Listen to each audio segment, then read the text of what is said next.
भगवान को, देव को हाथ जोड़कर बड़ा प्रतिक्षण यही बोलेगा, देव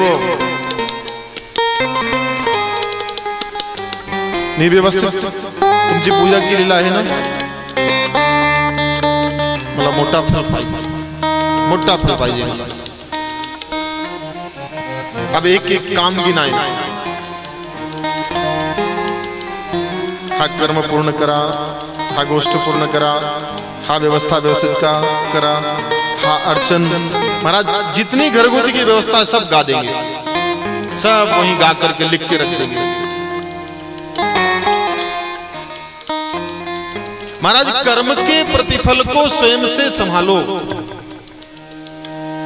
यज्ञ में युधिष्ठिर को, राजा युधिष्ठिर को महाराज नारद बाबा ने दिव्य ज्ञानोपदेश किया. अरे युधिष्ठिर, तू जिस स्वर्ग की कामना से यज्ञ कर रहा है, तू तो साक्षात धर्म का रूप है. तेरे एक एक प्रत्येक होम की आहुति स्वर्ग के प्रत्येक भोग को तुझे प्रदान कराएगी. महाराज पीछे खड़े भीम मोटी बुद्धि पूछ बैठे, बाबा नारद ये बताओ, माझे मोटे भाऊ तो यज्ञ करे, अश्वमेघ संकल्प त्यांचे नाम का है. संकल्प महाराज युधिष्ठिर जी के नाम का था. महाराज संकल्प तो इनचे नावावर आहे बरं काय. हम 4 भाऊ बरोबर संपूर्ण जीवन बीत गया सेवा करते करते मोटे भाऊ की, लेकिन हमारे संकल्प में भी कुछ है. महाराज नारद बाबा बोले, देखो कल्प वृक्ष की निकटता, कल्प वृक्ष के सन्निकटता में आने के बाद कहीं फल में भेद नहीं रह जाता. स्वर्ग तो प्राप्त होना ही होना है. तो भीम के मन में शंका हो गई. भीम प्रश्न करता है, महाराज स्वर्ग क्या है. नारद बाबा बोले, देखो भीम, यस्य पुत्रा वशीभूता भार्या छंदानुगामिनी, जिसका पुत्र आज्ञाकारी हो जाए, जिसकी पत्नी मन के विचार को समझने वाली हो जाए. मन के विचार, इतना ऊंचा विषय है स्वर्ग भोग का. और आजकल तो महाराज पत्नियों का तो क्या कहना है, स्वभाव. दोष उनका नहीं है, आप लोग बहुत मुस्कुराने की जरूरत नहीं है, ज्यादा मत हंसो.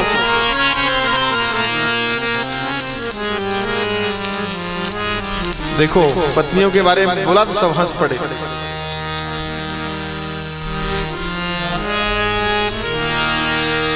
वही हाल है, घर के भीतर तो घुस जाऊं, लेकिन महाराज कहा बताऊं, जैसे ही घर के बाहर से प्रथम द्वार मैंने पाए भीतर डाला घर के, तो पाए थोड़ा कांपते हैं महाराज.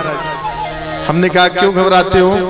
बोले महाराज क्या बताऊं, अकर्मण्य बनकर के वो घर में रहता है तो कांपेगा तो है. स्वामित्व बना करके वो घर के मालिक की तरह, मालिक की तरह महाराज घर की व्यवस्था को संभाले तो सहज उसका सम्मान, उसका आदर बना रहेगा. क्यों, उसे गोविंद ने मालिक बनाकर भेजा है, अकर्मण्य बनकर के जी रहा. नारद बाबा ने जब ऐसा प्रश्न किया तो महाराज भीम ने जब ऐसा प्रश्न किया तो नारद बाबा बोले, देखो स्वर्ग इसी संसार में है. आप ये आशा मत करो कि स्वर्ग वहां ऊपर मिलेगा. इसी संसार में स्वर्ग है. महाराज किसी ने बाबा सूरदास जी को बदनाम कर दिया. निंदा वाले होते ना, बहुत सारे निंदा स्तुति वाले. सूरदास जी तो बेचारे हरि का भजन करते, दररोज ही महाराज जाते बिहारी जी के दरबार में दर्शन करते, और जैसा श्रृंगार होता बस वैसा ही श्रृंगार गाना शुरू कर देते. तो पुजारियों को भी बुरा लगने लगा कि बाबा झूठ बोलता है, बाबा को दिखता है महाराज आंखों से, सूरदास नहीं है. जबकि सूरदास जी महाराज पूर्ण अंधे,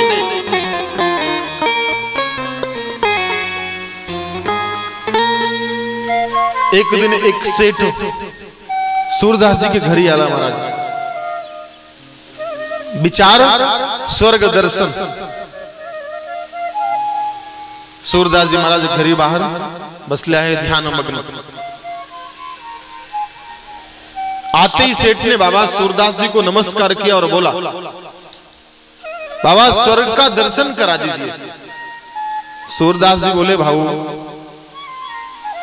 दोनों आंखों से अंधड़ा मैं, संसार में स्वयं देख नहीं सकता, स्वयं की कापड़ तो मैं स्वयं से धारण कर नहीं सकता, स्वर्ग क्या दिखाऊंगा। वो सेठ बोला, नहीं महाराज आप स्वर्ग दिखा सकते हैं, आप दिखाइए। उद्विग्न हो रहा है मेरे मन में, मेरा मन द्विचित हो गया महाराज, लगता है स्वर्ग का दर्शन करूं।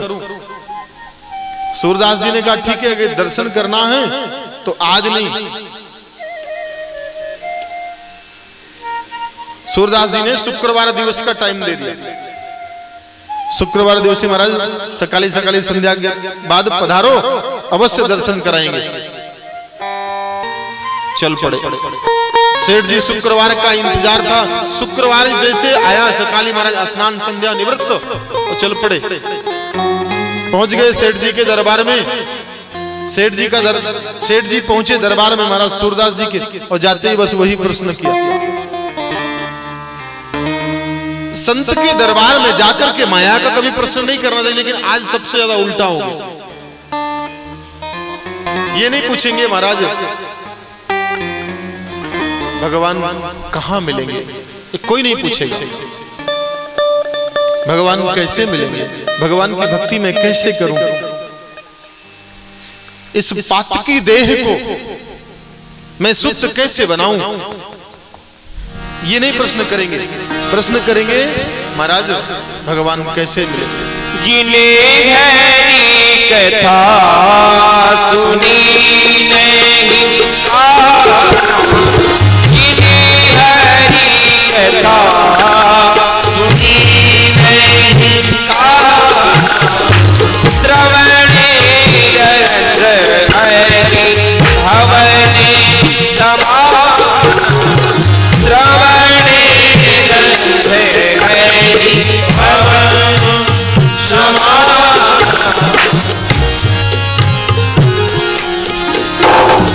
महाराज स्वर्ग की प्रतिभूति का जो दर्शन है ना, कितना दिव्य कराया सूरदास जी ने। सूरदास जी ने अपनी धर्म पत्नी को आवाज लगाई, पत्नी तुरंत बाहर आई एक आवाज में, हाँ महाराज आज्ञा। देवी घर में तुप रखा है महाराज, अवश्य कितना, एक पीपा बाहर ले आओ। बाहर बुला लिया। धर्मपत्नी ने पूछा, महाराज अब दूसरी आज्ञा। बोले ये नाली है, इस नाली में धार लगाकर छोड़ दो। महाराज नाली में तुप की धार लगाई सूरदास जी की धर्मपत्नी ने, संपूर्ण घी नाली पर टाका। महाराज जब पीपा खाली हो गया, बोल दिया महाराज पीपा खाली हो गया, बोले भीतर जाओ। महाराज धर्मपत्नी भीतर चली। सूरदास जी फिर समाधि में। सेठ ने पुनः पूछा, महाराज स्वर्ग का दर्शन कराओ। बोले अरे भले मानुस, अभी क्या देखा। बोले महाराज क्या देखा, आपकी अज्ञानता देखी और कुछ नहीं देखा। कैसी अज्ञानता। अरे महाराज एक पीपा तुम कम से कम ब्राह्मणों को होम आहुति में प्रयोग करते। सूरदास जी ने कहा, सेठ जी मैं स्वयं अंधड़ा हूं, अपने कपड़े भी नहीं पहन सकता। माझा गरीब महाराज एक गाय है। हमारी धर्मपत्नी संपूर्ण वर्ष सेवा कर करके 6-7 महीने से एक पीपा तुप महाराज एकत्रित किया। एकत्रित करने के बाद आज जब मैंने आज्ञा करी तो एक बार पूछा भी नहीं कि महाराज ही बर्बाद क्यों करते हो, प्रश्न भी नहीं किया, उस आज्ञा का पालन किया और भीतर गई। अरे सेठो इससे मोटा स्वर्ग और मैं कहां ढूंढने जाऊं, मेरे लिए बस यही स्वर्ग है। यस्य पुत्रा वसीभूता भार्या छंदानुगामिनी। महाराज चराचर जगत में आपके घर गृहस्थी में ही स्वर्ग है, बस आप विवेक पूर्ण, शांतता पूर्ण, प्रेम पूर्ण, सेवा पूर्ण, समर्पण पूर्ण आप जीवन जीना प्रारंभ कर दे। बाहर चाहे जूते खा के आ जाए, लेकिन घर आएंगे महाराज सिंह बन जाएंगे। हमने देखा है बहुतों को, बाहर घर के गली गली में महाराज गाली खावे, जूता खावे, सब खावे, और जब घर ही आवे तो महाराज मूछ तान के सिंह हो जाओ, ग्राम सिंह। ऐसा हमने देखा। भीतर के स्वाभिमान को बाहर के वातावरण में उतारें और बाहर के दिव्य सम्मान को भीतर घर के कभी लेकर ना आए। भीतर के सम्मोहिक वातावरण को, प्रेम पूर्ण वातावरण को घर के बाहर समाज में फैलावें और समाज का जो अतिशय सम्मान है उसे घर के भीतर लेकर कभी ना आए। समझ में आया? क्यों? बाहर का सम्मान जब आप लेकर घर के भीतर आएंगे, स्वाभाविक है आपको अभिमान हो जाएगा और जो आपका जीवन आनंदमय होने वाला है वो दुख में बदल जाएगा। क्यों? अब धर्म पत्नी आई वडिल के सामने आप उसी अभिमान में रहेंगे तो स्वाभाविक है कि आपको कष्ट होगा। नारद बाबा ने सप्तम स्कंद में प्रवेश कराया और महाराज भगवान के दिव्य उभय वर्ण के अवतार का वर्णन किया। उभय वर्ण के अवतार, एसांग उभयो भूत्वा अवतारिणाः नरै सिंहा। कल्पांतर में महाराज सतयुग के प्रथम चरण के द्वितीय खंड में महाराज हिरण्याक्ष को तो भगवान ने पहले ही वध कर दिया। नंबर आया हिरण्यकश्यप का। देव दानव, इतना भयंकर युद्ध हुआ देवदानवों का कि महाराज देवताओं का बल तो बढ़ ही गया था, बलवान थे देव, चढ़ाई कर दी महाराज। और हिरण्यकश्यप को, उसकी सेना को ठार कर दिया और हिरण्यकश्यप प्राण बचाकर वहां से भागा। इंद्र ने हिरण्यकश्यप की पत्नी कयादु को पकड़ लिया, हाथ पकड़कर घसीटता हुआ इंद्रलोक ले जाने लगा। ऐसा घोर अपराध देख करके महाराज नारद बाबा दया से भर गए, आ गए। अरे इंद्र, देवाधिदेव, ये क्या कर रहे हो? देवताओं के राजा हो, ऐसा घृणित कार्य कर रहे हो, शोभा देता है? ऐसा निंदनीय कार्य मत करो। ये निंदनीय कर्म राजा इंद्र को शोभा नहीं देता। लेकिन महाराज राजा इंद्र मानने को तैयार नहीं। बाबा नारद बोले, देखो इंद्र, जिस कयादु को तुम घसीटते ले जा रहे हो, इंद्र बोला महाराज इसके गर्भ में 7 महीने का गर्भ पल रहा है, इसलिए यह भी राक्षस पैदा होगा, इसे नष्ट कर देना चाहिए। महाराज जब ये कहा राक्षस पैदा होगा, नष्ट करना चाहिए, तब नारद बाबा बोले, अरे इंद्र, इसके गर्भ से राक्षस नहीं पैदा होगा, इसके गर्भ से तो हमारे गोविंद का अनन्य भक्त पैदा होगा, इसे छोड़ दो।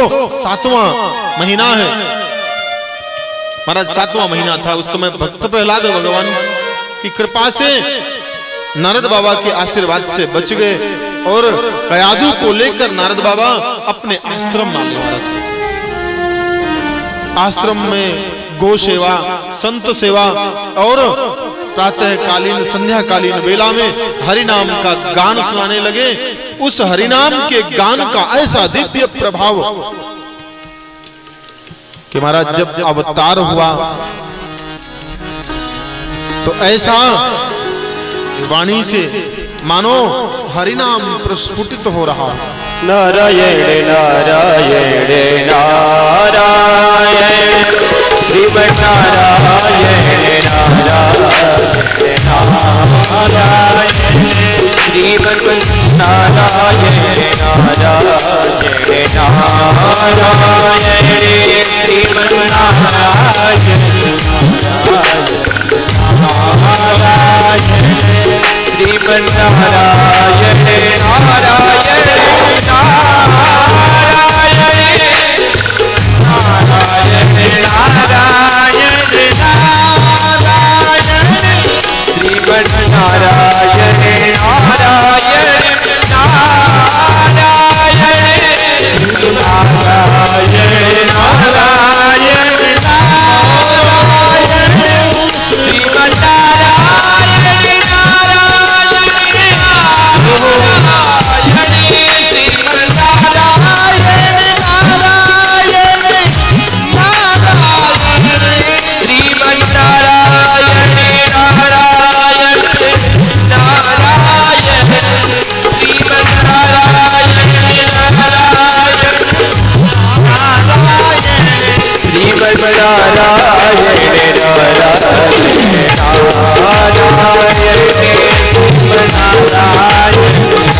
महाराज भक्त अवतार में भैया थोड़ा एकदम न बंद किया करो, हम इसको संभाल लेते हैं, काहे परेशान हो आप, फिर हमें समझ में नहीं आता तो फिर हम पास आके बोलते हैं।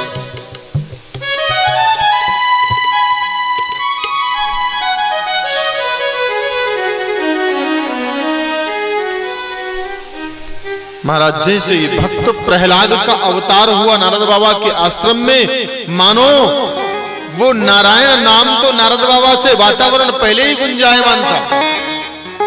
नारायण शब्द से नारद बाबा के स्वर से ही गुंजायमान वातावरण और दूसरे भक्त प्रहलाद प्रकट झाले महाराज संपूर्ण वातावरण श्रीमन नारायणमय हो गया। नारद बाबा को अत्यंत प्रसन्नता हुई। देखो जन्मते ही महाराज मेरे हरि नारायण का अवतार, मेरे हरि नारायण का नाम उच्चारण हुआ, अब चिंता किसी बात की नहीं है। इंद्र महाराज दर्शन करने के लिए आए भक्त प्रहलाद का। नारद बाबा के उस दिव्य तप का फल कि राक्षस कुटुंब में भी भगवान ने भक्त प्रकट कर दिया। नारद बाबा बोल पड़े भक्त प्रहलाद को। थोड़े दिनों के बाद नारद बाबा ज्ञान देना प्रारंभ करते हैं। दिव्य ज्ञान दिया महाराज। श्री नारद वाच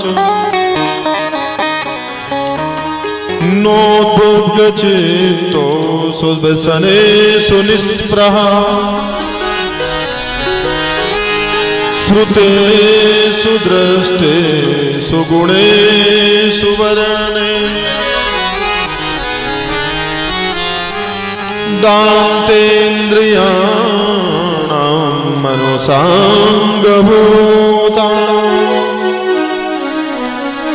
प्रशांत कामो रहितांतरेव।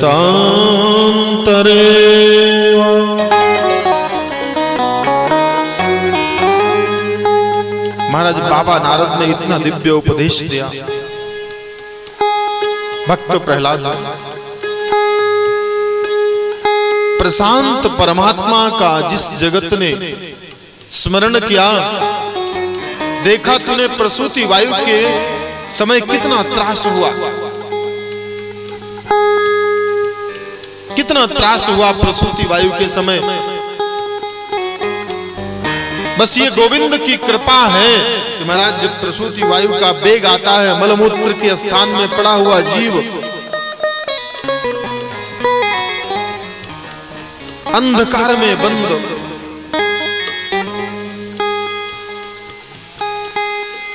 भगवान को बार बार पुकारता है, संकल्प करके मानव पुकारता है, हे प्रकाशात्मन ब्रह्म, हे चराचर जगत के पिता, मैं उद्विग्न से भर गया हूं, अब इस भयंकर त्रास की स्थिति से मुझे बाहर निकालो।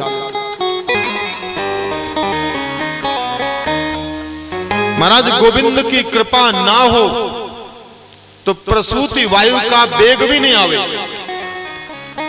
प्रसूति वायु का जो वेग होता है ना, वो दर्द के रूप में, अतिशय त्रास के रूप में सभी देख सकते हैं।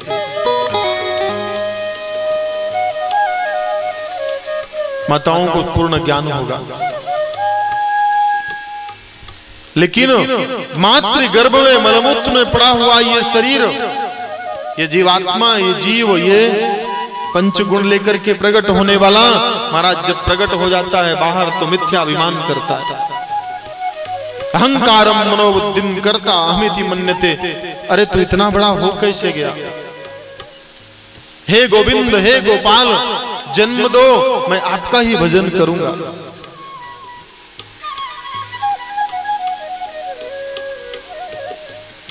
लेकिन बस भजन करूंगा क्या? जैसे आया तो माया की डोरी में बन जाता है, भजन भूल जाता है, वादे किए हुए भूल जाता है। दुख तो यही बात का है।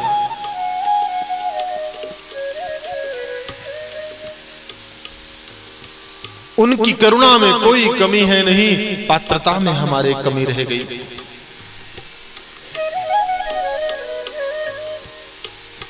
नारद बाबा उपदेश दिव्य करते हैं भक्त प्रहलाद को, तो महाराज सावकाश सावकाश वो भक्ति का जो बीज है धीरे धीरे अंकुर हुआ और ऐसा अद्भुत झाड़ बन गया कि महाराज 7 वर्ष की अवस्था में ही फल देने योग्य हो।